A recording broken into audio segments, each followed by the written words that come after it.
तो session number 3 ये सिलसिला परसों स्टार्ट हुआ और आज यह तीसरा दिन है हमारा लगातार। 2-3 साल पहले चीज़ें कुछ और थीं, 5 साल पहले कुछ और थीं, और तब हम लाइव आते थे लगातार लोगों से इंटरेक्ट करने के लिए, और बीच में वो चीज़ें सारी टूट गईं। और अब एक लक्ष्य के साथ में स्टार्ट की गई हैं। सत्र 3 हैं और आज बात होगी बच्चों के विषय की।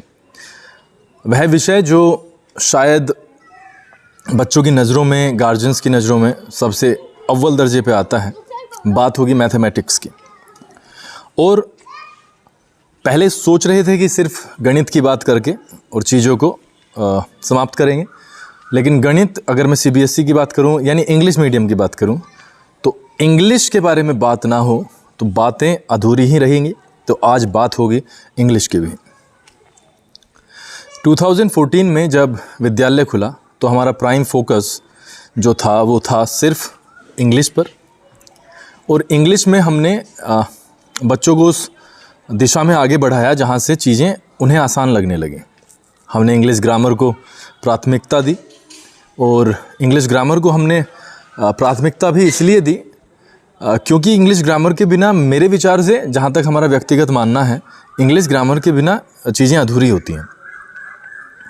2014, 15, 16, 17 लगातार हम इंग्लिश ग्रामर में बेहतरीन प्रयास करते रहे और बच्चों में एक विश्वास जागृत हुआ। 2018 में ऐसा समय आया जब हमने इस बिल्डिंग की नींव रखी। आप सभी के सहयोग से चीज़ें स्टार्ट हुई, और फिर वो साल, और फिर उसके बाद में लॉकडाउन। तो इन 2-3 सालों में चीज़ें कहीं ना कहीं अपने ट्रैक से हटी हैं, लेकिन कोई बात नहीं, ये चीज़ें होती हैं। आज मैथमेटिक्स की बात करेंगे। मैथमेटिक्स में हमने 3 साल पहले कदम बढ़ाना शुरू किया था। हमने डिसाइड किया था जिस तरीके से हम मैथमेटिक्स में करना चाहते हैं उस तरीके से नहीं हो पा रहा था। इंग्लिश में हमने काफ़ी प्रयास किए थे, और इंग्लिश में हमारे बच्चों का रिज़ल्ट भी काफ़ी शानदार था। इंग्लिश ग्रामर की बात हो या ट्रांसलेशन की बात हो, लेकिन कंपैरेटिवली मैथमेटिक्स में हम कहीं ना कहीं वो नहीं कर पा रहे थे जो एक गार्जियन को चाहिए, एक बच्चे को चाहिए और एक स्कूल को चाहिए। उसमें हमने प्रयास करने की कोशिश की, और चीज़ें सकारात्मक दृष्टि से और सकारात्मक रास्ते पर आगे बढ़ी। आज मैथमेटिक्स में भी हम उसी तीव्रता के साथ आगे बढ़ते हैं, उसी विश्वास के साथ आगे बढ़ते हैं जिस विश्वास के साथ कभी ग्रामर में हमने प्रयास किया था।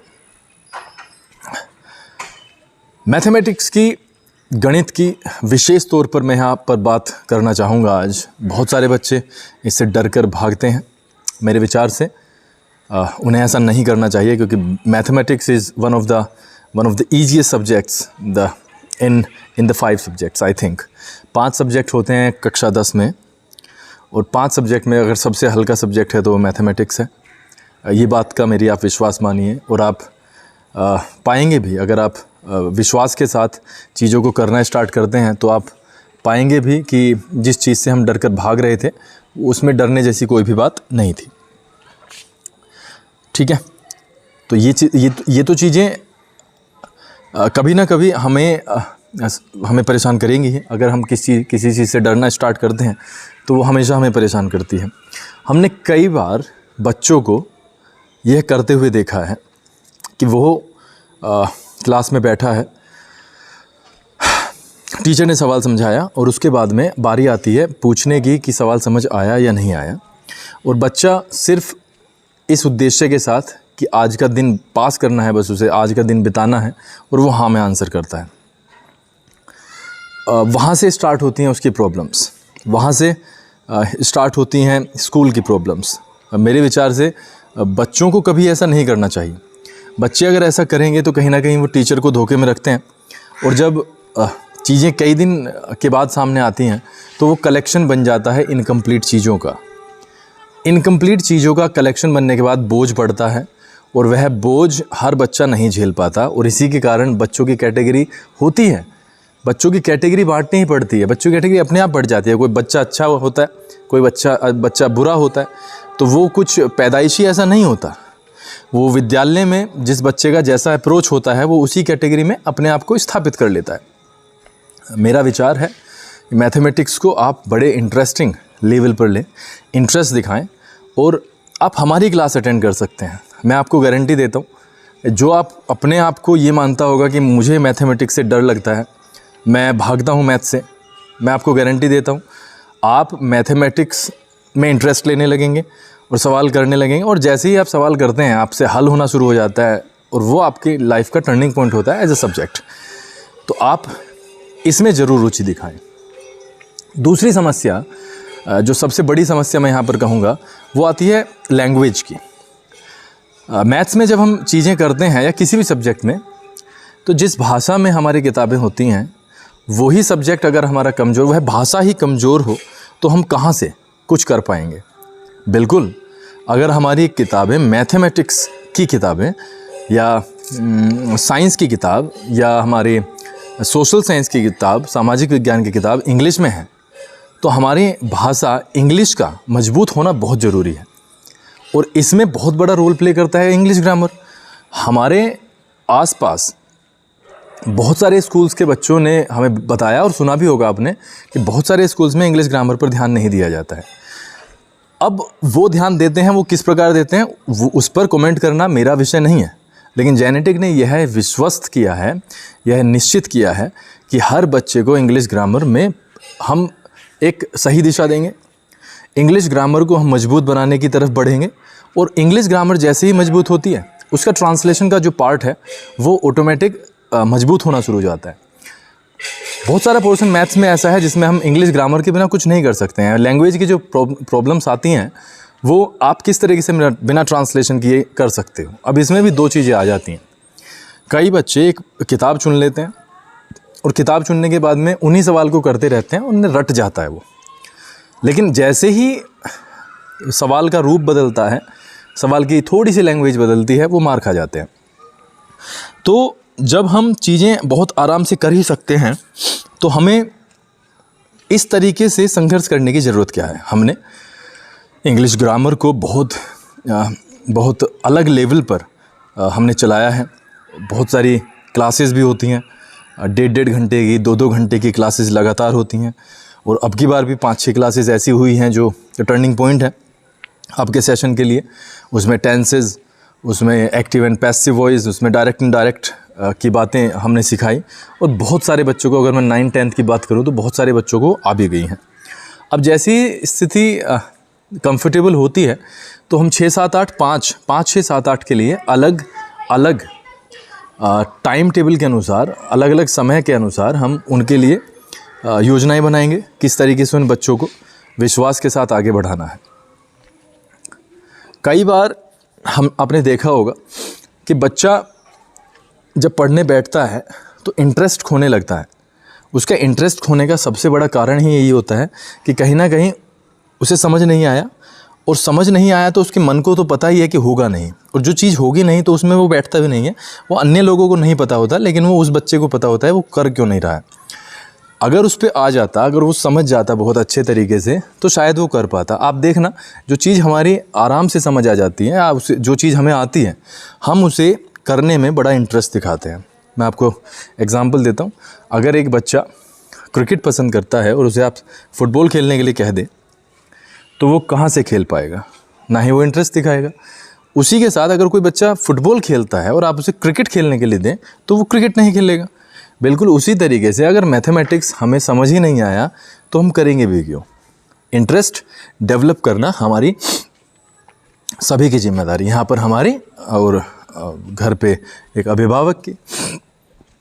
अब अभिभावक के तौर पे भी मैं आपसे बात करना चाहता हूँ। हमारी मजबूरियाँ होती हैं, एक अभिभावक के तौर पर हमारे पास में काम होते हैं, लेकिन आप ये भी ध्यान रखें कि बच्चा जो है हमारा वो सबसे इम्पोर्टेंट है, और बच्चे को हम अपने काम में, अपने रेस्पॉन्सिबिलिटी के टेबल पे ज़रूर डालें, क्योंकि वो भी हमारा काम है। बच्चे को सही राह पे ले जाना वो भी हमारे महत्वपूर्ण कामों में से एक है। तो अगर हम उसको प्राथमिकता प्रायोरिटी नहीं देंगे तो ये बड़ी समस्या उत्पन्न हो जाएगी, क्योंकि बच्चे का पढ़ना बहुत इम्पोर्टेंट है, बच्चे को मोटिवेट होना बहुत इम्पोर्टेंट है।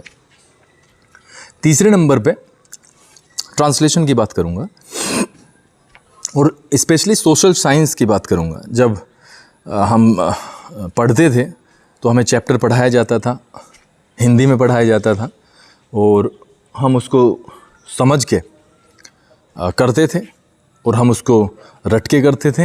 ये दोनों ही तरीके के बच्चे क्लास में मौजूद होते हैं, जो रट के करते हैं वो भी होते हैं और जो समझ के करते हैं वो भी होते हैं। मेरे विचार से स्थायी जो समाधान है वो समझ के करना है।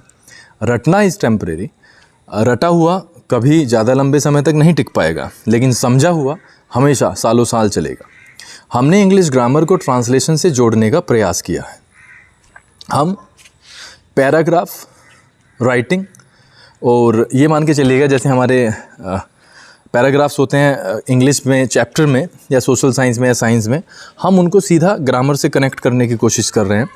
यानी इंग्लिश ग्रामर का जो होमवर्क है अगर हम देंगे भी अब तो वो आपकी किताब से ही देंगे।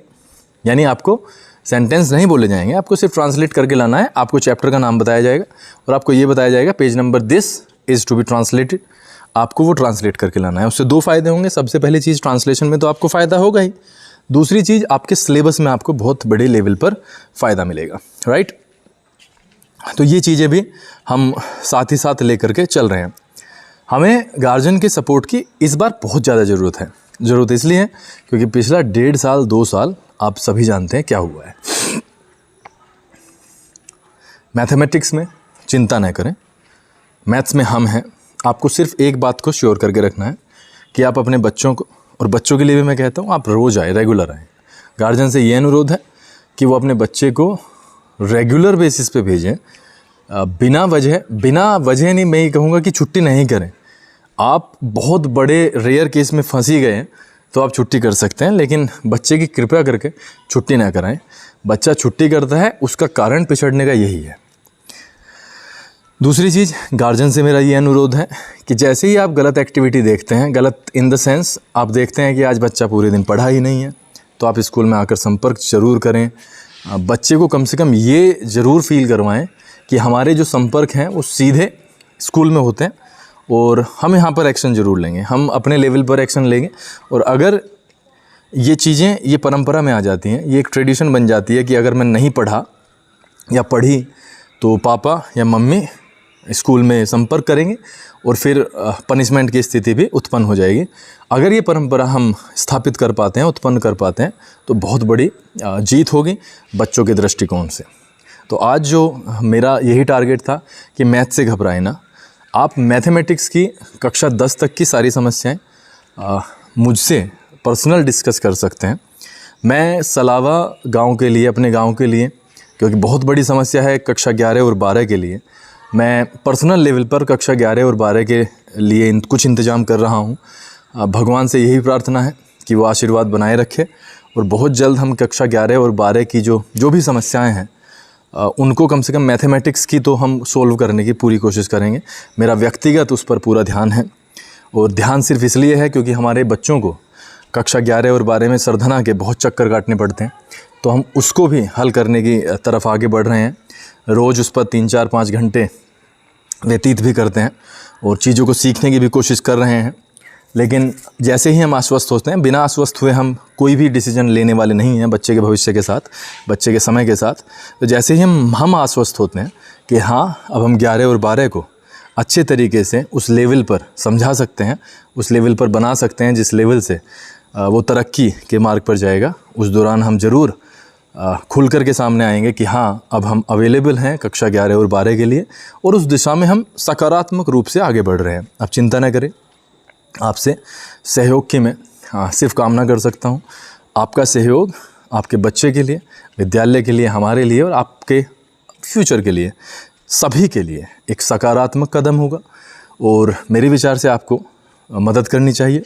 मदद हम सिर्फ आपसे चाहते हैं, सिर्फ और सिर्फ जो बच्चा घर पे जाके एक्टिविटी करता है उसके लिए। ट्रांसलेशन के लिए मैं बच्चों से ये रिक्वेस्ट करूँगा कि आप कमर कस लें। जो भी चीज़ आपको मिलती है अगर आप हिंदी का कोई पैराग्राफ पढ़ रहे हैं तो उसको आप ट्रांसलेट करने की कोशिश करें इंग्लिश में। इंग्लिश का कोई पैराग्राफ पढ़ रहे हैं तो उसको ट्रांसलेट करने की कोशिश करें हिंदी में। कुछ प्रॉब्लम्स आती हैं तो एक डायरी ज़रूर मेंटेन करें। कुछ प्रॉब्लम्स आती हैं, वर्ड्स में प्रॉब्लम है तो आप उसे नोट डाउन करें।